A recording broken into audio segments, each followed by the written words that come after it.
ബഹുമാന്യരായ സഹോദരങ്ങളെ, സഹോദരിമാരെ,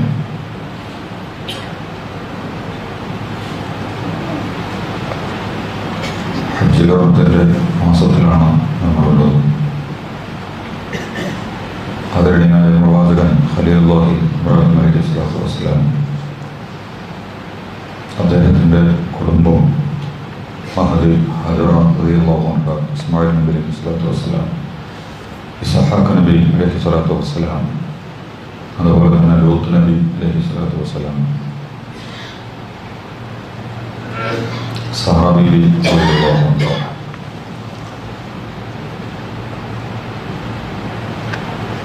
ഇവരുടെയൊക്കെ ചരിത്രങ്ങളെ ഓർക്കുകയും പഠിക്കുകയും മനസ്സിലാക്കുകയും ഒക്കെ ചെയ്യേണ്ട മാസത്തിലൂടെയാണ് നമ്മൾ കടന്ന് പോയിക്കൊണ്ടിരിക്കുന്നത്. ഓരോ സന്ദർഭത്തിലും നമ്മൾ സൂചിപ്പിച്ചിട്ടുണ്ട്, വിശുദ്ധ ഖുർആൻ ചില നബിമാരെ പേരെടുത്ത് പറഞ്ഞുകൊണ്ട് അവരെക്കുറിച്ച് പഠിക്കാനും ഓർമ്മിക്കാനും പറയാനും പ്രഖ്യാപിക്കാനും ആലോചിക്കാനും ഒക്കെ അല്ലാഹു നമ്മളോട് ആവശ്യപ്പെടുന്നുണ്ട്. സൂറ മറിയമിൽ ഫിൽ കിതാബി ഇബ്രാഹിം, നിങ്ങൾ ഇബ്രാഹിമിനെ കുറിച്ച് അലൈഹിസ്സലാത്തു വസ്സലാമിനെ കുറിച്ച് ഓർക്കുക. ഇഖ്റ എന്താണ് എന്ന് വിശുദ്ധ ഖുർആനെ മുന്നിൽ വെച്ചുകൊണ്ട് പല സന്ദർഭത്തിലും നമ്മൾ പറഞ്ഞിട്ടുണ്ട്. കേവലം ഇബ്രാഹിം ഇബ്രാഹിം ഇബ്രാഹിം എന്ന് പറയുന്നതിനെല്ലാം ഇബ്രാഹിമിനെ ദിക്ർ ചെയ്യുക എന്ന് പറയുന്നതിൻ്റെ അർത്ഥം മറിച്ച് ഇബ്രാഹിം നബി അലൈഹിസ്സലാത്തു വസ്സലാമിനെ കുറിച്ച് നമ്മൾ അറിയുക, നമ്മൾ ആലോചിക്കുക, നമ്മൾ നിരന്തരമായി അതിനെക്കുറിച്ച് ചിന്തിച്ചുകൊണ്ടിരിക്കുക. ആ പ്രവാചകനെ കൊണ്ട് നിങ്ങൾ ലോകത്തോട് അറിയുക. ഇതൊക്കെ അറബിയിൽ ദിക്ർ എന്ന പദത്തിന്റെ അർത്ഥമാണ്. അല്ലെങ്കിൽ ഫിൽ കിതാബി ഇബ്രാഹിം, ഇബ്രാഹിം നബിയെ നിങ്ങൾ ദിക്ർ ചെയ്യുക എന്ന് പറഞ്ഞാൽ സുബ്ഹാനല്ലാഹ് അൽഹംദുലില്ലാഹ് അതുപോലും അതല്ല ഉദ്ദേശിക്കപ്പെട്ടിട്ടുള്ളത്. കേവലം ഇരുന്നിങ്ങനെ സുബ്ഹാനല്ലാഹ് സുബ്ഹാനല്ലാഹ് എന്ന് പറഞ്ഞതിലല്ല, നമ്മളത് വിശദീകരിച്ചിട്ടുണ്ട്. അപ്പൊ ഇബ്രാഹിം നബിയെ ദിക്ർ ചെയ്യുക എന്ന് പറയുന്നതിന്റെ അർത്ഥം ഇബ്രാഹിം നബി അലൈഹിസ്സലാത്തു വസ്സലാമയുടെ ചരിത്രവും പാഠങ്ങളും സന്ദേശങ്ങളും വ്യക്തികൾ എന്നുള്ള നിലക്കും കുടുംബം എന്നുള്ള നിലയ്ക്കും സംഘടനകളും സംവിധാനങ്ങളും സമുദായവും എന്നുള്ള നിലക്കുമൊക്കെ മുസ്ലിം ഉമ്മത്ത് ഏറ്റെടുക്കുകയും അറിയുകയും പറയുകയും പ്രയോഗിക്കുകയും ഒക്കെ ചെയ്യേണ്ട ചരിത്രമാണ് ഇബ്രാഹിം നബി അലൈഹിസ്സലാത്തു വസ്സലാമിന്റെ ചരിത്രം എന്നുള്ളത്. ഹജ്ജ് മാസത്തിലെ എല്ലാ കാര്യങ്ങളും ഇബ്രാഹിം നബി അലൈഹിസ്സലാത്തു വസ്സലാമയുമായി ബന്ധപ്പെട്ടുകൊണ്ടാണ് ഉള്ളത്, ഹജ്ജിന്റെ എല്ലാ കർമ്മങ്ങളും. അതുകൊണ്ട് ഇബ്രാഹിം നബി അലൈഹിസ്സലാത്തു വസ്സലാമിനെ കുറിച്ച് പഠിക്കാൻ പ്രത്യേക സന്ദർഭമായി ഈ കാലത്തെ നിങ്ങൾ തിരഞ്ഞെടുക്കണം. വിശുദ്ധ ഖുർആനിലും ഇസ്ലാമിക ചരിത്രത്തിലുമൊക്കെ എന്താണോ ഇബ്രാഹിം അലൈഹിസ്സലാത്തു വസ്സലാമിനെ കുറിച്ച് വന്നിട്ടുള്ളത്, അത്തരം ഭാഗങ്ങൾ വിശദമായി പഠിക്കുന്നതിനും മനസ്സിലാക്കുന്നതിനുമുള്ള സന്ദർഭമായി ഈ ദുൽഖഅദ് ദുൽഹിജ്ജ മാസങ്ങളെ നമ്മൾ പ്രയോഗപ്പെടുത്തണം. വർത്തമാനകാലത്തിന്റെ അനുഭവങ്ങളെയും അവസ്ഥകളെയും സാഹചര്യങ്ങളെയും ഒക്കെ അഭിമുഖീകരിക്കുന്നതിന് എന്ത് നിലപാടുകളാണ് നമ്മൾ സ്വീകരിക്കേണ്ടത് എന്നതുമായി ബന്ധപ്പെട്ടുകൊണ്ട് വിശുദ്ധ ഖുർആനിൽ ധാരാളം വിശദീകരിക്കപ്പെട്ടിട്ടുള്ള നബിയാണ് ഇബ്രാഹിം നബി അലൈഹിസ്സലാത്തു വസ്സലാം. ഒന്നാമത്തെ നബി മൂസാ നബി അലൈഹിസ്സലാത്തു വസ്സലാമാണ്. മൂസാ നബിയുടെ ചരിത്രവും ധാരാളം വിശദീകരിച്ചിട്ടുണ്ട്. വ്യത്യസ്ത എപ്പിസോഡുകളായി വ്യത്യസ്ത സ്വഭാവങ്ങളിൽ പല സ്ഥലങ്ങളിലായി വിശുദ്ധ ഖുർആൻ ഏറ്റവും കൂടുതൽ വിശദീകരിച്ചത് മൂസാ നബി അലൈഹിസ്സലാത്തു വസ്സലാമാണ്. രണ്ടാമത്തത് ഇബ്രാഹിം നബി അലൈഹിസ്സലാത്തു വസ്സലാമാണ്. ഏത് കാലഘട്ടത്തിലെയും ഇസ്ലാമിക ഉമ്മത്തിലെ വ്യക്തികൾക്ക്, പ്രബോധക സംഘങ്ങൾക്ക്, പ്രവർത്തിക്കാൻ തീരുമാനിച്ചിട്ടുള്ള പ്രസ്ഥാനങ്ങൾക്ക്, അപ്പോഴേക്കേ പ്രവാചകന്മാർക്ക് പ്രസക്തിയുള്ളൂ. നബിമാരുണ്ടായിരുന്നു എന്ന് വിശ്വസിച്ചുകൊണ്ടിരിക്കുന്നതിനൊന്നും പ്രത്യേകിച്ച് കഥയൊന്നുമില്ല, ആർക്കും ഒരു ഗുണം കിട്ടാൻ പോണില്ല. വിശുദ്ധ ഖുർആൻ ഈ പ്രവാചകന്മാരുടെ ചരിത്രമൊക്കെ വിശദീകരിച്ചിട്ടുള്ളത് നിങ്ങൾ പ്രവർത്തിക്കുന്നതിന് വേണ്ടിയാണ്, നിങ്ങൾ പ്രബോധകന്മാരാകുന്നതിന് വേണ്ടിയാണ്, നിങ്ങളൊരു പ്രസ്ഥാനത്തിന്റെയും ദർശനത്തിന്റെയും ആശയത്തിന്റെയും വക്താക്കളാകുന്നതിന് വേണ്ടിയാണ്. ലോകത്തെല്ലാവരും അങ്ങനെയൊക്കെ തന്നെയാണ്. നല്ലതോ ചീത്തയോ ആയ ഏതെങ്കിലും നബിമാരുടെയും, അല്ല ഈ അള്ളാഹു അയച്ച നബിമാരെ കുറിച്ചെല്ലാം പറഞ്ഞത്, കള്ളമുർസലുകളും ഉണ്ടാകും, കള്ള നബിമാർ, വ്യാജ നബിമാർ. മനുഷ്യന്റെ പ്രശ്നങ്ങൾക്ക് ശരിയല്ലാത്ത പരിഹാരങ്ങൾ നിർദ്ദേശിച്ച് കടന്നു വരുന്ന വ്യക്തികളും പ്രസ്ഥാനങ്ങളും ദർശനങ്ങളും ഒക്കെ കള്ളപ്രസ്ഥാനങ്ങളാണ്, കള്ളപ്രവാചകന്മാരാണ്. ഏത് പ്രശ്നമാണെങ്കിലും ശരി, ആരാധന മുതൽ അടുക്കള വരെയുള്ള കാര്യങ്ങളെ കുറിച്ച്, നമ്മുടെ അത്യന്താധുനിക പ്രശ്നങ്ങൾ മുതൽ ഏതൊരു സംവിധാനവുമായി ബന്ധപ്പെട്ട വിഷയങ്ങളിലൊക്കെ അഭിപ്രായം പറയുന്നവരൊക്കെ പ്രവാചകന്മാരും ദർശനങ്ങളും പ്രസ്ഥാനങ്ങളും ഒക്കെയാണ്. പക്ഷെ കള്ളത്തരങ്ങളായിരിക്കും. അതുകൊണ്ട് പ്രവാചകന്മാർ എന്തിനു വന്നു? എല്ലാവരും പണിയെടുത്തുകൊണ്ടിരിക്കുന്നുണ്ട് ലോകത്ത്. ആരും വെറുതെ ഇരിക്കണമെന്നില്ല.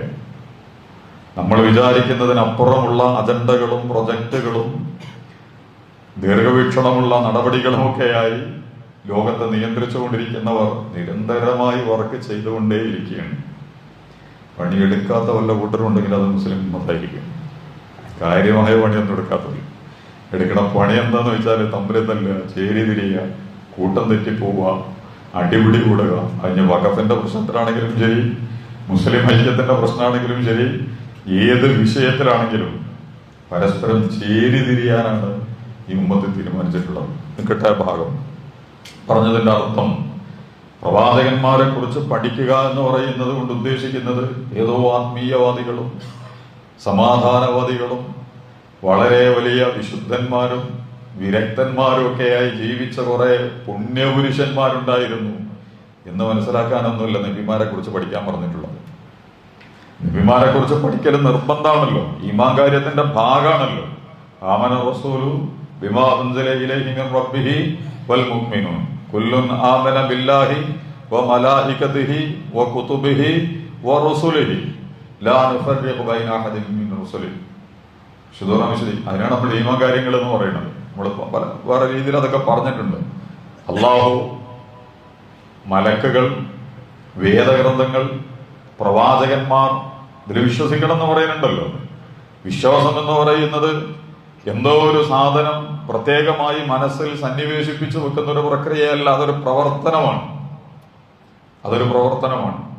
അതുകൊണ്ട് പ്രവാചകന്മാരെ കുറിച്ച് പഠിക്കുക എന്നുള്ളത് അല്ലാതെ ഇപ്പൊ ഈമാൻ കാര്യങ്ങൾ ഇങ്ങനെ ചൊല്ലി പറഞ്ഞിട്ട് എന്താ കാര്യം? 16 ഈമാൻ കാര്യങ്ങൾ കാണാതെ പഠിച്ചിട്ട് എങ്ങനെ അത് ഭയങ്കര സംഭവമായിട്ട് നമ്മൾ പറയണം. അല്ലാഹുവിൽ വിശ്വസിക്കുക, മലക്കുകളിൽ വിശ്വസിക്കുക, പ്രവാചകന്മാരിൽ വിശ്വസിക്കുക, വേദഗ്രന്ഥങ്ങൾ കിതാബുകളിൽ വിശ്വസിക്കുക, ആഖിറത്തിൽ വിശ്വസിക്കുക, നന്മയും തിന്മയൊക്കെ അല്ലാഹുവിൽ നിന്നാണ് എന്ന് വിശ്വസിക്കുക. ഇങ്ങനെ വിശ്വസിച്ചുകൊണ്ട് എന്താ സംഭവിക്കാനിരിക്കുന്നത്? ലൈസൽ ബിർറ അൻ തുവല്ലൂ വുജൂഹകും ഖിബലൽ മശ്രിഖി വൽ മഗ്രിബ് വലാകിന്നൽ ബിർറ മൻ ആമന ബില്ലാഹി വൽ യൗമിൽ ആഖിരി വൽ മലായികതി വൽ കിതാബി വൻ നബിയ്യീൻ. പുണ്യം എന്ന് പറയുന്നത് നിങ്ങൾ കിഴക്കും പടിഞ്ഞാറൊന്നും തിരിഞ്ഞ് ചെയ്യുന്ന കാര്യങ്ങളൊന്നുമില്ല. എല്ലാ മതവിഭാഗങ്ങളും, ലോകത്തെ എല്ലാ മതവിഭാഗങ്ങളും വലിക്കുല്യ ഉമ്മത്തിൻ ഹുവ മുവല്ലേഹ, എല്ലാവർക്കും ചില ദിശകളുണ്ട്. അവിടേക്ക് തിരിഞ്ഞിട്ടാണ് എല്ലാവരും നിൽക്കുന്നത്. ലോകത്തെ മതവിശ്വാസികളൊക്കെ തന്നെ കിഴക്കോ പടിഞ്ഞാറോ തെക്കോ വടക്കോ ഒക്കെ ആയിട്ട് പ്രത്യേകമായ പുണ്യം ലഭിക്കുമെന്ന പ്രതീക്ഷയോടുകൂടി അങ്ങോട്ട് തിരിഞ്ഞു നിന്നുകൊണ്ട് ധാരാളം കാര്യങ്ങൾ ചെയ്തുകൊണ്ടിരിക്കുന്നുണ്ട്. വിശുദ്ധ ഖുർആനാണെങ്കിൽ സത്യവിശ്വാസികളെ വിളിച്ചിട്ട് ഒരു പ്രത്യേക ഭാഗത്തേക്ക് തിരിയുന്നതിനെ കുറിച്ച് പ്രത്യേകമായിട്ട് പറയുന്നുണ്ട്. വമിൻ ഹൈസു ഖറജത ഫവല്ലി വജ്ഹക ശത്റൽ മസ്ജിദിൽ ഹറാം. നിങ്ങൾ എവിടേക്ക് തിരിഞ്ഞാലും ശരി, നിങ്ങൾ എവിടേക്ക് പുറപ്പെട്ടു പോയാലും ശരി, എന്തിനു പുറപ്പെട്ടാലും ശരി, എങ്ങനെ പുറപ്പെട്ടാലും ശരി, ധാരാളം വിശദാംശങ്ങൾ അതിലൊക്കെ ഉണ്ട്. വമിൻ ഹൈസു ഖറജത ഫവല്ലി വജ്ഹക, പല പല കാര്യങ്ങൾക്ക് വേണ്ടി പുറപ്പെട്ടുകൊണ്ടിരിക്കുന്നവരാണ് നമ്മൾ. വ്യത്യസ്തമായ കാര്യങ്ങൾ, നമ്മുടെ ജീവിതവുമായി ബന്ധപ്പെട്ട വീട്ടിലെ കുടുംബങ്ങൾ, മക്കൾ, ഇണകൾ, മാതാപിതാക്കൾ, സഹോദരീ സഹോദരന്മാർ, നമ്മുടെ വിദ്യാഭ്യാസം, നമ്മുടെ പഠനം, നമ്മുടെ മതം, നമ്മുടെ രാഷ്ട്രീയം, നമ്മുടെ കല, നമ്മുടെ സാഹിത്യം, നമ്മുടെ പരിസ്ഥിതി, നമ്മുടെ തൊഴില്, നമ്മുടെ വാണിജ്യം, നമ്മുടെ സാമ്പത്തികം. ലോകത്തെ എല്ലാ മനുഷ്യരും ഇത്തരം കാര്യങ്ങളിൽ മുഴുകിക്കൊണ്ടിരിക്കുന്നവരാണ്. ഒരു വീടിനും ഇതിൽ നിന്നൊന്നും ഒഴിഞ്ഞു പോകാൻ പറ്റില്ല. സാമ്പത്തിക കാര്യങ്ങൾ, സാമൂഹിക കാര്യങ്ങൾ, വിദ്യാഭ്യാസ കാര്യങ്ങൾ, രാഷ്ട്രീയ കാര്യങ്ങൾ, അനുഷ്ഠാന കാര്യങ്ങൾ, മാതാപിതാക്കൾ, മക്കൾ, ഇണകൾ, അയൽപക്കങ്ങൾ, സമൂഹം, അതിന്റെ ബന്ധങ്ങൾ, അതിന്റെ നടപടിക്രമങ്ങൾ, നമ്മുടെ വീട്ടിൽ നിന്ന് ഓരോ ദിവസവും നമ്മൾ പുറപ്പെടുന്നത് ഇതിൽ ഏതെങ്കിലുമൊക്കെ ചെയ്യാനാണ്.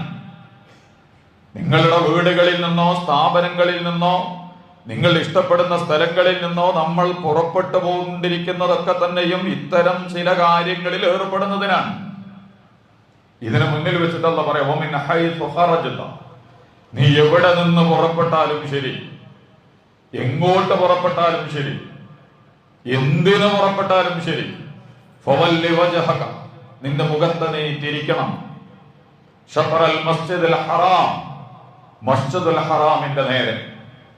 അതിന്റെ പ്രയോഗത്തിന്റെ പ്രതിനിധീകരണമോ പ്രതീകാത്മകമായ പ്രവർത്തനമോ ആണ് നമസ്കാരത്തിൽ ഖിബലക്ക് നേരെ തിരിയുക എന്നുള്ളത്. അതിന്റെ ഫർളാണ്. നമസ്കാരത്തിന്റെ പ്രധാനപ്പെട്ട ഫർളുകൾ പറഞ്ഞിടത്ത് ഫർള് നമസ്കാരങ്ങൾ ഖിബലക്ക് നേരെ തിരിഞ്ഞ് അറിയുകയും തിരിയുകയും ഒക്കെ ചെയ്യുന്ന സന്ദർഭത്തിലാണെങ്കിൽ അങ്ങോട്ട് തിരിഞ്ഞു നമസ്കരിക്കുക എന്നുള്ളത് നിർബന്ധമാണ്. ദിശയറിയാതെ വഴി അറിയാതെ കിഴക്കും പടിഞ്ഞാറൊന്നും തിരിയാത്ത സന്ദർഭത്തിൽ നിങ്ങൾ എങ്ങോട്ട് തിരിഞ്ഞ് നിസ്കരിച്ചാലും വലിയ പ്രശ്നമൊന്നുമില്ല. അല്ലാത്തപ്പോഴൊക്കെ നിങ്ങൾ കഅബയെ, മസ്ജിദുൽ ഹറാമിനെ ടാർഗറ്റ് ചെയ്തുകൊണ്ട് നിങ്ങൾ ഖിബലക്ക് നേരെ തിരിയണം. ലോകത്തെ എല്ലാ വിഭാഗങ്ങളും എവിടേക്കെങ്കിലുമൊക്കെ തിരിഞ്ഞുകൊണ്ടിരിക്കുന്നുണ്ട്. അത് തിരിയുന്നതിന് വേണ്ടി വ്യത്യസ്തമായ സംവിധാനങ്ങളും സൗകര്യങ്ങളും സ്ഥാപനങ്ങളും സാമഗ്രികളുമൊക്കെ സംഘടനകളും പ്രസ്ഥാനങ്ങളും മതങ്ങളും സമൂഹങ്ങളും ഗവൺമെന്റുകളും ഒക്കെ ഉണ്ടാക്കിക്കൊണ്ടിരിക്കുന്നുണ്ട്.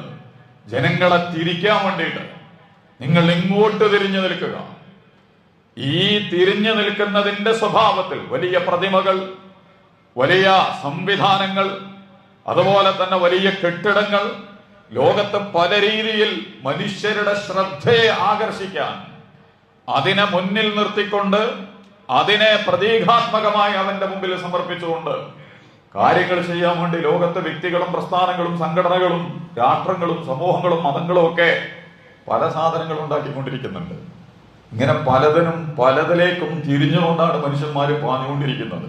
പക്ഷെ അല്ലാഹ് പറഞ്ഞതിന്റെ മർമ്മമുണ്ട്. എല്ലാവർക്കും ഒരു ദിശയുണ്ട്. വലികുല്ലി വിജ്ഹതൻ ഹുവ മുവല്ലിഹ. ലോകത്തെ എല്ലാ വിഭാഗങ്ങളും എന്തെങ്കിലും ഒന്നിനെ കിബിലയാക്കിക്കൊണ്ട് അങ്ങോട്ടാണ് ഓടിക്കൊണ്ടിരിക്കുന്നത്. ചിലപ്പം വഷളായിരിക്കും, തമ്മാടിത്തരമായിരിക്കും, നിഷേധമായിരിക്കും, അക്രമമായിരിക്കും, അതിക്രമവും പലതരത്തിലുള്ള വഷളൻ അജണ്ടകളെ കിബിലയാക്കി വെച്ച് പാഞ്ഞുകൊണ്ടിരിക്കുന്നവരുണ്ടാവും. വളരെ നല്ല ധാർമ്മികവും സാമൂഹികവുമായ സംഗതികളെ മുന്നിൽ വെച്ചുകൊണ്ട് പ്രവർത്തിച്ചുകൊണ്ടിരിക്കുന്നവരുണ്ടാവും. എങ്ങോട്ടെങ്കിലുമൊക്കെ നിങ്ങൾ തിരിയണം.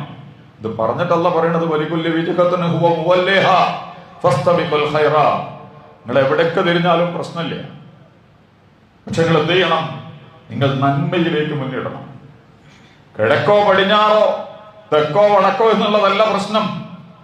നിങ്ങൾ എവിടേക്ക് തിരിഞ്ഞാലും ഫസ്തബിഖുൽ ഖൈറാ, നന്മയ്ക്ക് വേണ്ടിയുള്ള മത്സരമായിരിക്കണം. ഞങ്ങൾ കിഴക്കോട്ട് തിരിഞ്ഞ് നമസ്കരിക്കുന്നു, ഞങ്ങൾ പടിഞ്ഞാറോട്ട് തിരിഞ്ഞ് വന്ദനങ്ങൾ നടത്തിക്കൊണ്ടിരിക്കുന്നു, ഞങ്ങൾ തെക്ക് ദിശയാക്കിയാണ് ഞങ്ങളുടെ പ്രാർത്ഥനകളും വഴിപാടുകളും കുമ്പസാരങ്ങളും ഒക്കെ നടത്തുന്നത്. അതൊക്കെ ആയിക്കോട്ടെ.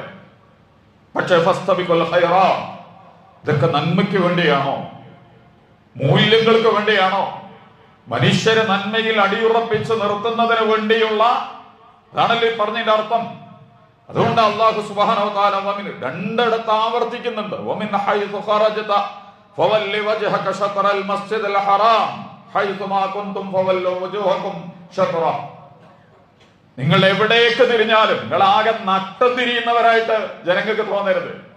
ലിഅല്ലാ യകൂന ലിന്നാസി അലൈക്കും ഹുജ്ജ ഇല്ലല്ലദീന ളലമൂ മിൻഹും. ഇവർക്ക് തിരിയാൻ സ്ഥലമില്ല. എന്തിനാണ് ഇവർ തിരിയുന്നത് എന്ന് ഇവർക്കറിയില്ല. എങ്ങോട്ടാണ് ഇവർ തിരിയുന്നത് എന്ന് ഇവർക്കറിയില്ല. ദിശയില്ലാത്ത, വഴിയില്ലാത്ത, സൂചകങ്ങളില്ലാത്ത, അടിസ്ഥാനങ്ങളില്ലാത്ത, വട്ടം കറങ്ങി വഴിതിരിഞ്ഞ് കറങ്ങി വീണുകൊണ്ടിരിക്കുന്ന ഇതാവരുത്. ജനങ്ങൾക്ക് നിങ്ങളെ കുറിച്ച് കൃത്യമായ കാഴ്ചപ്പാട്. അവരുടെ അങ്ങോട്ടാണ് അവർ തിരിയുന്നത്. അതാണ് അവരുടെ ദിശ. അതിലാണ് അവരുടെ അടിസ്ഥാനങ്ങൾ ഉള്ളത്. ഇതൊക്കെ പ്രതീകാത്മകമായ പ്രയോഗങ്ങളാണ്. വിശുദ്ധ ഖുർആൻ അതുകൊണ്ട് തന്നെ നിങ്ങൾ എവിടേക്ക് തിരിഞ്ഞാലും, നിങ്ങൾ എവിടേക്ക് പുറപ്പെട്ടാലും നിങ്ങളുടെ കച്ചവടം മസ്ജിദുൽ ഹറാമിനെ പ്രതിനിധീകരിക്കണം, കാബയെ പ്രതിനിധീകരിക്കണം. നിങ്ങളുടെ രാഷ്ട്രീയം കാബയെ പ്രതിനിധീകരിക്കണം. മസ്ജിദുൽ ഹറാമിനെ പ്രതിനിധീകരിക്കണം. നിങ്ങളുടെ സാമ്പത്തിക നിലപാടുകളും നടപടികളും കഅബയെ പ്രതിനിധീകരിക്കണം, മസ്ജിദുൽ ഹറാമിനെ പ്രതിനിധീകരിക്കണം. നിങ്ങളുടെ കുടുംബ, മാതാപിതാക്കൾ, മക്കൾ, ഇണകൾ, സദാചാരം, സാമൂഹിക കാര്യങ്ങൾ ഇതൊക്കെ എന്തായിരിക്കണം? മസ്ജിദുൽ ഹറാം പ്രതിനിധീകരിക്കുന്ന മൂല്യങ്ങളുടെ ഉള്ളടക്കങ്ങളിൽ നിന്നുകൊണ്ടായിരിക്കണം. ഈ ഭവനം എന്തിനെയാണോ പ്രതിനിധീകരിക്കുന്നത്, എന്തിനെയാണോ പ്രയോഗിക്കാൻ ആഗ്രഹിക്കുന്നത്, എന്തിനെയാണോ പ്രബോധനം ചെയ്യാൻ ആഗ്രഹിക്കുന്നത്, അതിനായിട്ടായിരിക്കണം നിങ്ങൾ മുഖം തിരിക്കേണ്ടത്. നിങ്ങൾ എവിടെയാണെങ്കിലും, ഇത് തിരിയാൻ കുറച്ച് ബുദ്ധിമുട്ടൊക്കെ ഉള്ള കാര്യമാണ് ഇതൊക്കെ. ചുളൂലങ്ങനെ കാബ, ഹജ്ജ് എന്നൊക്കെ പറഞ്ഞിട്ട് തടി എടുത്തിട്ട് മുസ്ലിങ്ങളാണ് എന്നൊക്കെയുള്ള പ്രഖ്യാപനം നടത്തിയിട്ട് ലോകത്താൽ ആരും സമ്മതിക്കൂല. വിവരമില്ലാതെ, അറിവില്ലാതെ, ആഴമില്ലാതെ ഞാൻ ആ പാർട്ടിയുടെ ആളാണ്, ആ മതത്തിന്റെ ആളാണ്, ആ സ്ഥാപനത്തിന്റെ ആളാണ്, ആ സംവിധാനത്തിന്റെ ആളാണ്, ആരാണ് അംഗീകരിക്കുക? ചിലപ്പോ വോട്ടും പണവും പിരിവും ഒക്കെ നടത്തുമ്പോൾ ചിലപ്പോ ഇവരൊക്കെ ഞങ്ങളുടെ കൂട്ടത്തിൽപ്പെട്ടവരാണ് എന്ന് ചിലപ്പോ അതിന്റെ നേതാക്കന്മാർ പറഞ്ഞേക്കാം. നേതാക്കന്മാർക്ക് പോലും ആ ടീമിനെ കാണുമ്പോൾ പുച്ഛം തോന്നും. ഒരു കഥയൊന്നുമില്ല, ഇവർക്കൊന്നും അറിവില്ല, എന്തിനാണ്, എവിടേക്കാണ്, എങ്ങനെയാണ് എന്നുള്ള ഒരു ധാരണയില്ല. അതുകൊണ്ട് ഹജ്ജും ഖിബലയും കഅബയും മസ്ജിദുൽ ഹറാമും ഇബ്രാഹിം നബി അലൈഹിസ്സലാത്തു വസ്സലാമും ഒക്കെ നമ്മുടെ മുമ്പിൽ കടന്നു വരുമ്പോൾ യഥാർത്ഥത്തിലെ കഅബയെ ഖിബലയാക്കി തന്നെയാണോ നമ്മുടെ മത, രാഷ്ട്രീയ, സാമൂഹിക, സാമ്പത്തിക, വിദ്യാഭ്യാസ, കലാ, സാഹിത്യ, കുടുംബ, സദാചാര, അങ്ങനെ നമ്മുടെ ജീവിതത്തിന്റെ മുഴുമേഖലകളിലും നമ്മൾ പ്രതിനിധീകരിക്കുന്ന കാര്യങ്ങളൊക്കെ തന്നെയും ഇബ്രാഹിം നബി അലൈഹിസ്സലാത്തു വസ്സലാം സ്ഥാപിക്കുകയും പിന്നീട് നമ്മളെ വിളിക്കുകയും അതിന്റെ അടിസ്ഥാനത്തിലുള്ള വലിയ ഒരു തത്വത്തെ ലോകത്തിന്റെ മുമ്പിൽ അവതരിപ്പിക്കുകയും ഒക്കെ ചെയ്ത മുഹമ്മദ് മുസ്തഫ തിരുമേനി സല്ലല്ലാഹു അലൈഹി വസല്ലമയും അവതരിപ്പിച്ചിട്ടുള്ള ജീവിതക്രമങ്ങളെ മുന്നിൽ വെച്ചുകൊണ്ട് തന്നെയാണ് നമ്മൾ മുന്നോട്ട് പോകുന്നത്.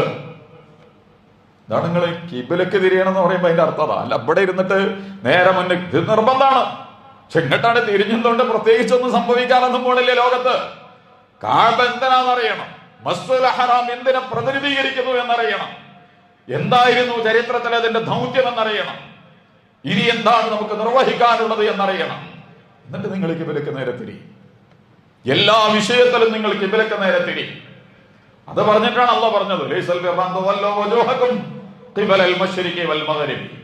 അങ്ങനെ കിഴക്കും പടിഞ്ഞാറും ഒക്കെ തിരിഞ്ഞിട്ട് കുറെ ആരാധനകളും അനുഷ്ഠാനങ്ങളും ആചാരങ്ങളും ആഘോഷങ്ങളും ഒക്കെ നിർവഹിക്കലാണ് പുണ്യം എന്ന് നിങ്ങൾ തെറ്റിദ്ധരിച്ചിട്ടുണ്ടോ?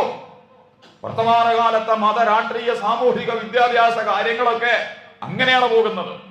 ആചാരങ്ങളുടെയും അനുഷ്ഠാനങ്ങളുടെയും ആഘോഷങ്ങളുടെയും സ്ഥിരമായ രീതികളും ശൈലികളും അതിലെ പുതുമകളും ഒക്കെ പരീക്ഷിച്ചുകൊണ്ട് ഉള്ളടക്കങ്ങൾ തിരിച്ചറിയാൻ കഴിയാതെ, അതിന്റെ ആഴങ്ങൾ മനസ്സിലാക്കാതെ, അതിന്റെ സന്ദേശങ്ങളെയും ദൗത്യങ്ങളെയും നമ്മളിലേക്ക് പകർന്നു തരാതെ ആചാരങ്ങളും അനുഷ്ഠാനങ്ങളും കെട്ടുകാഴ്ചകളായി അവതരിപ്പിച്ചുകൊണ്ടിരിക്കുന്ന എല്ലാവരും മത, രാഷ്ട്രീയമൊക്കെ നമ്മൾ പല സന്ദർഭത്തിലും പറഞ്ഞിട്ടുണ്ട്. ഇതൊന്നും അല്ലാഹുവിന്റെ അടുത്ത് ചിലപ്പോവില്ല. ഇത് അല്ലാഹ് പറയണം, ലൈസൽ ബിർറ അൻ തുവല്ലൂ വജൂഹകും ഖിബലൽ മശ്രിഖി വൽ മഗ്രിബ്. ഇതെന്ന വിഷയം വേറൊരു കോലത്തിൽ അല്ലാഹ് കൈകാര്യം ചെയ്തിട്ടുണ്ട്. ആരാധനാലയങ്ങൾ, അതിന്റെ നിർമ്മാണങ്ങൾ, അതിനെ സംരക്ഷിക്കുന്നതിന് വേണ്ടി നിങ്ങൾ നടത്തുന്ന വമ്പിച്ച നടപടിക്രമങ്ങൾ, ആരാധനാലയങ്ങളെ സംരക്ഷിക്കലും നിർമ്മിക്കലും ഒക്കെ വളരെ പുണ്യമുള്ള കാര്യമാണ്. അത് പറഞ്ഞുകൊണ്ട് തന്നെ വിശുദ്ധ ഖുർആൻ വേറെ ചോദ്യം ചോദിക്കുന്നുണ്ട്. അജഅൽതും സിഖായത്തുൽ ഹാജി വഇമാറത്തുൽ മസ്ജിദി കമൻ ആമന ബില്ലാഹി വൽ യൗമിൽ ആഖിരി വജാഹദ ഫീ സബീലില്ലാഹ്. ഹാജിമാർക്ക് വെള്ളം കൊടുക്കല്, അതുപോലെ തന്നെ കഅബയുടെ സംരക്ഷണം, അതിനെ കില്ല കെട്ടിക്കൊടുക്കല്, ഹാജിമാർക്ക് വേണ്ടിയുള്ള സംവിധാനങ്ങൾ ഒരുക്കി കൊടുക്കല്. ഖുറൈശികൾ അല്ലാഹുവിന്റെ റസൂലിനെ തോൽപ്പിക്കാൻ ഞങ്ങളാണ് ഇതിന്റെ ആളുകള്, ഞങ്ങളാണ് ഈ കഅബയെ പരിപാലിക്കുന്നത്, വെള്ളവും ഭക്ഷണവും ഒക്കെ കൊടുത്തുകൊണ്ടിരിക്കുന്നത് ഞങ്ങളാ. ഇത്ര ഗംഭീരമായി കഅബയെ അറബ് സമൂഹത്തിന്റെ മുമ്പിലും മനുഷ്യരുടെ മുമ്പിലും ഞങ്ങളാണ് വെച്ചിട്ടുള്ളത്. ഇത് പറഞ്ഞപ്പോ തന്നെ അതിന്റെ അപ്പുറത്ത് അല്ലാഹ് പറയണം, അജഅൽതും സിഖായത്തുൽ ഹാജി വഇമാറത്തുൽ മസ്ജിദി. പള്ളികളുടെ എടുപ്പുകൾ ഉണ്ടാക്കലും അതിന്റെ പരിപാലനവും ഹാജിമാർക്ക് വെള്ളം കൊടുക്കലും ഒക്കെയാണ് വലിയ പുണ്യം എന്ന് നിങ്ങൾ വിചാരിച്ചിട്ടുണ്ടോ? അബൂജഹലും അബൂലഹബും വലീദ് ഇബ്നു മുഗീറ ഒക്കെ ലോകത്തിലെ പല മതനേതൃത്വങ്ങളും മതത്തിന്റെ അവകാശികളായി ചമയുന്നത് ആ ആരാധനാ കേന്ദ്രങ്ങളുടെയും അനുഷ്ഠാന കേന്ദ്രങ്ങളുടെയും സംരക്ഷകന്മാരും പരിപാലകന്മാരും ഞങ്ങളാണ് എന്ന പ്രഖ്യാപനത്തിലാണ്. ഭൗതിക ഓഫീസുകൾ മുതൽ മതപരമായ കേന്ദ്രങ്ങളെ അടക്കം കൈയടക്കി വെച്ചുകൊണ്ടിരിക്കുന്നവർ പ്രത്യേക പദവികളും അവകാശങ്ങളും ഒക്കെ കൈവശപ്പെടുത്തിക്കൊണ്ടിരിക്കുന്നത്. അപ്പൊ അവരോട് ചോദിക്കുകയാണ്, അങ്ങനെ ഹാജിമാർക്ക് വെള്ളം കൊടുക്കലും കാബയുടെ പരിപാലനവും ഒക്കെയാണ്. കമൻ ആമന ബില്ലാഹി വൽ യൗമിൽ ആഖിർ, അല്ലാഹുവിലും അന്ത്യദിനത്തിലും വിശ്വസിക്കുന്നത് പോലെയാണ് അതെന്ന്. വജാഹദ ഫീ സബീലില്ലാഹ്, അല്ലാഹുവിന്റെ മാർഗത്തിൽ ധർമ്മസമരം ചെയ്യുകയും ചെയ്യുന്നതിനേക്കാൾ വലുതാണ് ആരാധനാലയങ്ങളുടെ പരിപാലനവും സംരക്ഷണവും എന്ന് നിങ്ങൾ വിചാരിച്ചിട്ടുണ്ടോ? അപ്പോ കെട്ടുകാഴ്ചകളുണ്ടെന്ന് കാര്യം നടക്കൂല. കിഴക്കും പടിഞ്ഞാറൊന്നും തിരികലല്ല പുണ്യം. ഇത് പറഞ്ഞിട്ടല്ല പറയണ പോലെ ബിർറ. പിന്നെന്താണ് പുണ്യം എന്ന് പറയുന്നത്? മന്നാമന ബില്ലാഹ്, അടിസ്ഥാനം അല്ലാഹു ആകണം. എല്ലാറ്റിലും അടിസ്ഥാനം അല്ലാഹു ആകണം. അല്ലാഹു അക്ബർ എന്നും ലാ ഇലാഹ ഇല്ലല്ലാഹ് എന്നും ലാ ഹൗല വലാ ഖുവത ബില്ലാഹ് എന്നൊക്കെ പറയുമ്പോൾ അതിന്റെ അർത്ഥം അല്ലാഹു ആണ്, അല്ലാഹു മാത്രമാണ്, അവനേ ഉള്ളൂ എന്ന ഉറച്ച ബോധ്യത്തിന്റെ അടിസ്ഥാനത്തിൽ. ഞാൻ അതിന്റെ വിശദാംശങ്ങളിലേക്കൊന്നും പോണില്ല. പല സന്ദർഭത്തിലും പല രീതിയിലും നമ്മളത് പറഞ്ഞുകൊണ്ടിരിക്കുന്നുണ്ട്.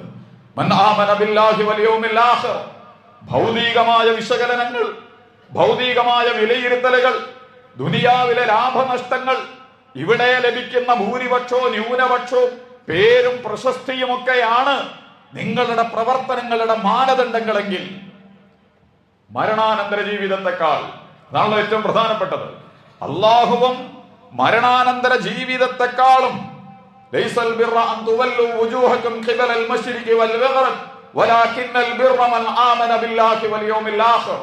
നിങ്ങൾ മരണാനന്തര ജീവിതത്തിൽ വിശ്വസിക്കണം. നിലവിലുള്ള മതസമൂഹങ്ങൾ മുതൽ മതേതര സമൂഹങ്ങൾ മുതൽ ശാസ്ത്ര വിദ്യാഭ്യാസ സംവിധാനങ്ങൾക്ക് ഒന്നും ഇല്ലാത്ത, വ്യക്തിപരമായിട്ടൊക്കെ വിശ്വസിക്കാം, സാമൂഹികമായിട്ട് അതൊരു പ്രക്രിയയാവുകയും മരണാനന്തര ജീവിത വിശ്വാസത്തിന്റെ അടിസ്ഥാനത്തിൽ എല്ലാ വിഷയങ്ങളും തീരുമാനിക്കപ്പെടുകയും ചെയ്യുന്നിടത്തല്ല ആളുകളുള്ളത്. അല്ല നമ്മളോട് പറയണത് അതാ. ജിഞ്ഞിപ്പോ എന്ത് മതവും രാഷ്ട്രീയവും കലയും സാഹിത്യവും വിദ്യാഭ്യാസവും ഒക്കെ നടത്തിക്കോ, അള്ളാന്റെ അടുത്ത് ഈ കളി ചെലവാകൂ? അള്ളാഹ്ക്ക് ഇത് ഇഷ്ടപ്പെടൂ? അള്ളാഹു പറഞ്ഞതാണോ നീ ചെയ്തുകൊണ്ടിരിക്കുന്നത്? എന്തും ഏറ്റവും നിസ്സാരമായ ചെറിയ അല്ലറ ചില്ലറ കാര്യങ്ങൾ മുതൽ നമ്മളെയൊക്കെ വിറപ്പിക്കുന്ന അതിഗുരുതരമായ ഭീകരാക്രമണങ്ങളും യുദ്ധങ്ങളും പ്രത്യാക്രമണങ്ങളും ഒക്കെ നടന്നുകൊണ്ടിരിക്കുന്നുണ്ട് ലോകത്ത്. ഇതിന്റെയൊക്കെ മാനദണ്ഡം എന്താണ്? അള്ളാഹ്ക്ക് അത് അറിയേണ്ടതുള്ളൂ. ദുനിയാവിൽ നിങ്ങൾ ജയിച്ചേക്കാം, നിങ്ങൾ തോറ്റേക്കാം, നിങ്ങൾ വഷളായേക്കാം, നിങ്ങളെല്ലാത്തിന്റെയും മുകളിൽ കയറിയേക്കാം. വ്യക്തിക്കും സംഘങ്ങൾക്കും സമൂഹങ്ങൾക്കും എല്ലാവർക്കും ബാധകമാണിത്. വൽ യൗമിൽ ആഖിർ, മരണാനന്തര ജീവിത വിശ്വാസത്തിന്റെ അടിസ്ഥാനത്തിൽ. വൽ മലായികത്തി, മലക്കുകളിൽ നിങ്ങൾക്ക് വിശ്വാസം വേണം. ഇത് പറഞ്ഞിട്ടാണ് കുതുബിഹി വറസുലിഹി, വേദഗ്രന്ഥങ്ങളിലും പ്രവാചകന്മാരിലും വിശ്വാസം അർപ്പിച്ചുകൊണ്ട്. വിശ്വാസം എന്ന് പറഞ്ഞത് കഴിഞ്ഞ ആഴ്ച നമ്മൾ വിശദീകരിച്ചിട്ടുണ്ട്. അത് കേവലം പറഞ്ഞു നടക്കേണ്ട, എവിടെയോ പാക്ക് ചെയ്തു വെക്കേണ്ട ഒരു പ്രവർത്തനമല്ല. വഴിയിൽ നിന്ന് ഉപദ്രവങ്ങളെ നീക്കൽ മുതൽ ലജ്ജയും നാണവും അടക്കം വിശ്വാസത്തിന്റെ ഭാഗമാണ്. അതിഥിയെ സൽക്കരിക്കൽ, അയൽപക്കക്കാരനോട് മാന്യമായിട്ട് പെരുമാറൽ, തൊട്ടടുത്തിരിക്കുന്നവനോട് ഏറ്റവും നന്നായി സഹവസിക്കൽ, അതൊക്കെയാണ് ഈമാൻ.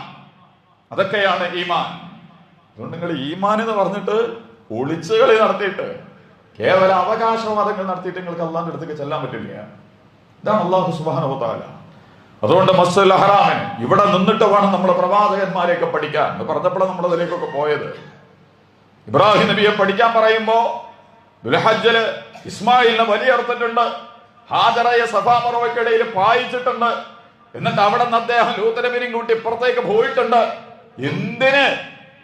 എന്തായിരുന്നു ഇതൊക്കെ? ഇബ്രാഹിം അലൈഹിസ്സലാത്തു വസ്സലാം ചരിത്രത്തിൽ നിർവഹിച്ച ദൗത്യങ്ങൾ എന്തായിരുന്നു? അതുകൊണ്ടാണ് വിശുദ്ധ ഖുർആൻ വദ്കുർ ഫിൽ കിതാബി ഇബ്രാഹിം, നിങ്ങൾ ഇബ്രാഹിമിനെ പറയൂ, ഇബ്രാഹിമിനെ കുറിച്ച് ആലോചിക്കൂ, ഇബ്രാഹിമിനെ കുറിച്ച് പ്രഖ്യാപിക്കൂ, ഇബ്രാഹിമിനെ കുറിച്ച് നിരന്തരമായി പറഞ്ഞുകൊണ്ടിരിക്കൂ. എന്തിന്? ആ പ്രവാചകൻ നിങ്ങൾക്ക് ധാരാളം ചിത്രങ്ങൾ നൽകുന്നുണ്ട്. അതൊക്കെ നമ്മൾ നേരത്തെ പറഞ്ഞൊന്നും കൂടി ഓർമ്മിപ്പിക്കുക. കേവലം ഒരു സമുദായത്തിന് അതിന്റെ ആവശ്യമൊന്നുമില്ല, കൗമിന്. പക്ഷെ നിങ്ങളൊരു ഉമ്മത്താണെങ്കിൽ, ഇബ്രാഹിം നബി ഉമ്മത്ത് എന്ന് പറയാൻ വിശേഷിച്ച്, കൗമ് എന്ന് പറഞ്ഞ ആൾക്കൂട്ടം, അജണ്ടകളില്ലാത്ത, അളവുകളില്ലാത്ത, അതിരുകളില്ലാത്ത, കോമ്പൗണ്ടും ഫ്രൈമും ഒന്നും ഇല്ലാത്ത സംവിധാനത്തിലാണ് കൗമ് എന്ന് പറയാം. എല്ലാം കൂടിയത് അവിയൽ സാധനങ്ങൾ. ഉമ്മത്ത് എന്ന് പറയുന്നത് അതല്ല. കൃത്യമായ ടൈം ടേബിളുള്ള, കൃത്യമായ ഫ്രെയിമുള്ള, അജണ്ടകളുള്ള, വളരെ വളരെ നിഷ്ഠയോടുകൂടി കാര്യങ്ങളെ വർക്ക് ചെയ്ത് പ്രയോഗിക്കുന്നവനാണ്, സമുദായത്തിനാണ് ഉമ്മത്ത് എന്ന് പറയാം. ഇബ്രാഹിം നബിയെ ഖുർആൻ ഒരിടത്ത് വിശേഷിപ്പിച്ചിട്ടുണ്ട്, കാന ഉമ്മതൻ ഖാനിതൻ ലില്ലാ. അദ്ദേഹം ഉമ്മത്തായിരുന്നു. ഒരു വ്യക്തിയെ കുറിച്ച് പറയണ ഒരു വ്യക്തി എന്നല്ല പറഞ്ഞു, ഒരു സമുദായം, ഒരു സമൂഹമായിരുന്നു അദ്ദേഹം. പ്രത്യേകമായ വിഷയത്തെ മുന്നിൽ വെച്ചുകൊണ്ട് അതിലേക്ക് ജനങ്ങളെ വിളിക്കുകയും പ്രബോധനം ചെയ്യുകയും പ്രയോഗിക്കുകയൊക്കെ ചെയ്യുന്ന വ്യക്തിത്വമായിരുന്നു അദ്ദേഹം. കൗമെന്ന് മാറിയിട്ട് നിങ്ങൾ ഉമ്മത്താകും. നിങ്ങൾ ഉമ്മത്തിന്റെ ഭാഗമാണെങ്കിൽ നമുക്കൊരു പ്രസ്ഥാനം വേണ്ടി വരും, നമ്മൾ പ്രവർത്തകരാകേണ്ടി വരും, നമ്മൾ പല ദൗത്യങ്ങളും ഏറ്റെടുക്കേണ്ടി വരും. നിസ്കരിക്കലൊന്നും ഒരു ദൗത്യമല്ല, അങ്ങനെയൊന്നും തെറ്റിദ്ധരിക്കണ്ട, അതിലേക്കൊന്നും ഞാൻ പോണില്ല. നമസ്കരിക്കലും നോമ്പെടുക്കലൊക്കെയാണ് ദൗത്യം എന്ന് തെറ്റിദ്ധരിച്ചു പോയിട്ടുണ്ടെങ്കിൽ, ചെയ്യാനുള്ള വർക്കിലേക്ക് നമ്മളെ എത്തിക്കുന്നതിന് വേണ്ടിയുള്ള കൃത്യമായ പരിശീലനങ്ങളും നിരന്തരമായ ഓർമ്മപ്പെടുത്തലുകളുമാണ്. നമ്മൾ നിസ്കരിക്കലാണ് വലിയ പണിയെന്ന് വിചാരിക്കുകയാണ്, നിസ്കരിക്കൽ വലിയ വലിയ പണി തന്നെ കേട്ടോ. നിസ്കരിക്കാൻ സന്നദ്ധനല്ലാത്തവന് ഭയങ്കര പണി. ഇന്നഹാല കബീറ ഇല്ലാലൽ ഖാശിഈൻ അല്ലദീന യദുന്നൂന അന്നഹും മുലാഖൂ റബ്ബിഹിം.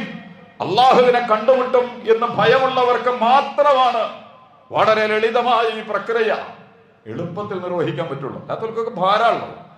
വന്നിട്ട് ഞാനങ്ങളൊക്കെ നിസ്കരിക്കാൻ നിൽക്കുമ്പോഴും നമ്മുടെ മനസ്സും ശരീരവും നമ്മൾ അതിന്റെ ഓരോ സാഹചര്യം എടുത്ത് പരിശോധിച്ചാൽ മതി. അതിലേക്ക് ഞാനിപ്പോ കടന്നു പോണില്ല.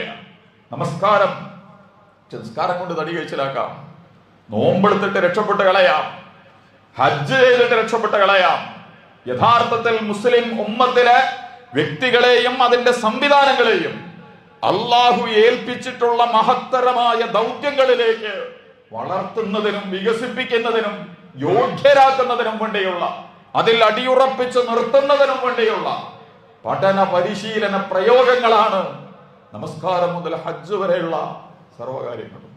നമ്മളതിനൊക്കെ അനുഷ്ഠാനമാക്കി ആധാരമാക്കി മാറ്റി. ഒരു ഡോക്ടറുണ്ട് കരുതിക്കൊണ്ട്, ഡോക്ടറെ MBBS ഡിഗ്രിയൊക്കെ എടുത്ത് അങ്ങനെ മുമ്പ് കോട്ടും സൂട്ടും ഒക്കെ ഇട്ടിട്ട് ഇങ്ങനെ നടക്കും. പക്ഷെ മുമ്പ് ആരും ചികിത്സിക്കൂല, ഒരു രോഗത്തിനും മരുന്ന് കൊടുക്കൂല. പക്ഷെ മുമ്പരെ കണ്ടാൽ മക്കരത് ഡോക്ടറാണെന്ന്. ഡോക്ടറുടെ നല്ല കോട്ട് മുമ്പർക്കുണ്ട്, സ്റ്റെതസ്കോപ്പ് ഉണ്ട്, നല്ല സ്ഥാപനം ഉണ്ട്. പക്ഷെ ഒരാളെ മുമ്പര പണി ചെയ്യില്ല. 6 കൊല്ലം മുമ്പരെ പഠിപ്പിച്ചത് എന്തിനാ? PGക്ക് പറഞ്ഞയച്ചത് എന്തിനാ? യഥാർത്ഥത്തിൽ ഒരു ഡോക്ടർ ചെയ്യേണ്ടത് എന്താ? പഠിച്ചു കഴിഞ്ഞാൽ ആ പണി നിർവഹിക്കണം.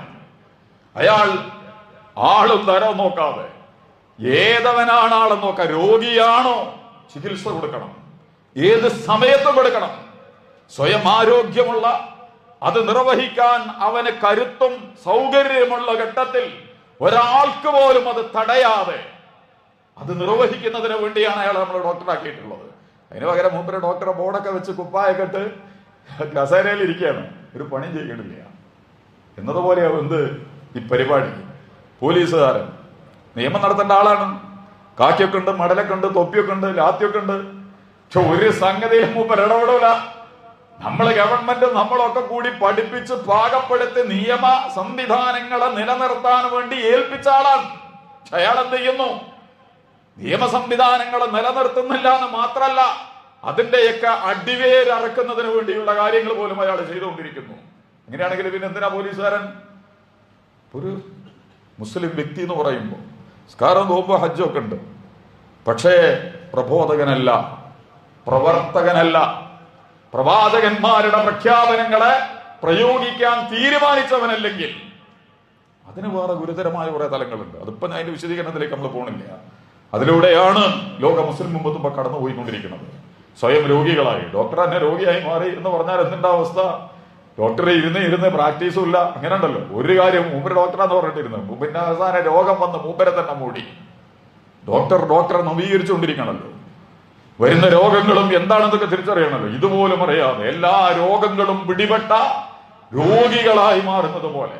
കാരണം ഈ ദൗത്യങ്ങൾ ഏറ്റെടുക്കാത്തതുകൊണ്ട്. ഇൻഷാ അല്ലാഹ് അവസാനിപ്പിക്കുക. പറഞ്ഞതിന്റെ ചുരുക്കം, ഹജ്ജ് അതുപോലെ തന്നെ ഇബ്രാഹിം നബി അലൈഹി സ്വലാത്തു വസ്സലാം പ്രബോധകനും പ്രവാചകനും അതിന്റെ പ്രചാരകരും ഒക്കെ ആക്കാൻ വേണ്ടിയിട്ടാണ് ഇബ്രാഹിം നബിയെ കുറിച്ച് പഠിക്കാൻ എന്നോട് നിങ്ങളോടും പറഞ്ഞിട്ടുള്ളത്. ഇൻഷാ അല്ലാഹ് കൂടുതൽ നന്നായിട്ട് പഠിക്കാനും മനസ്സിലാക്കാനൊക്കെ നമ്മൾ ശ്രമിക്കുക. കരുണാഭാരതി അല്ലാഹു നമ്മളിൽ ഏൽപ്പിച്ച ഉത്തരവാദിത്തങ്ങളൊക്കെ നിർവഹിക്കാനും ഏറ്റെടുക്കാനുള്ള കരുത്തും കഴിവും അറിവും നൽകി നമ്മളെല്ലാവരെയും അനുഗ്രഹിക്കുമാറാകട്ടെ. ഒരിക്കൽ കൂടി ഹജ്ജും ഇബ്രാഹിം നബിയുമായിട്ട് ബന്ധപ്പെട്ട വിഷയങ്ങൾ അള്ളാഹുവിന്റെ വിധിവിലക്കുകൾ പ്രത്യേകമായി സൂക്ഷിക്കണം, പാലിക്കണമെന്ന് എന്നെയും നിങ്ങളെയും മറന്നും ചെയ്യുന്നു. കഴിഞ്ഞ ദിവസം പറഞ്ഞിരുന്നു, ഹജ്ജൊക്കെ പവിത്രമായ മാസങ്ങളാണ്, കൂടുതൽ സൽക്കർമ്മങ്ങൾ ചെയ്യാൻ തിരഞ്ഞെടുക്കേണ്ട മാസങ്ങളാണ്. അതുപോലെ തന്നെ ഉളുഹിയ്യത്തുണ്ട്, അതിനൊക്കെ നിയ്യത്ത് വെക്കുകയും അതിനൊക്കെ പങ്കാളികളാകാൻ വേണ്ടിയിട്ട് നമ്മൾ നീക്കങ്ങളും ശ്രമങ്ങളും ഒക്കെ തുടക്കം കുറിക്കുകയൊക്കെ ചെയ്യേണ്ട സമയങ്ങളാണ്. നേരത്തെ പറഞ്ഞ ഇബ്രാഹിം നബി അലൈഹി സ്വലാത്തു വസ്സലാമിനെ കുറിച്ച് വീട്ടിലും കുടുംബത്തിലും ഒക്കെ ചർച്ച ചെയ്ത് പഠിക്കുകയും പറയുകയൊക്കെ ചെയ്യേണ്ട സാഹചര്യങ്ങളാണ്. ഇതിലൊക്കെ പ്രത്യേകമായി ശ്രദ്ധ ഉണ്ടാവണമെന്നാണ് എന്നെ നിങ്ങളെയും ഓർമ്മിപ്പിക്കാനുണ്ട്.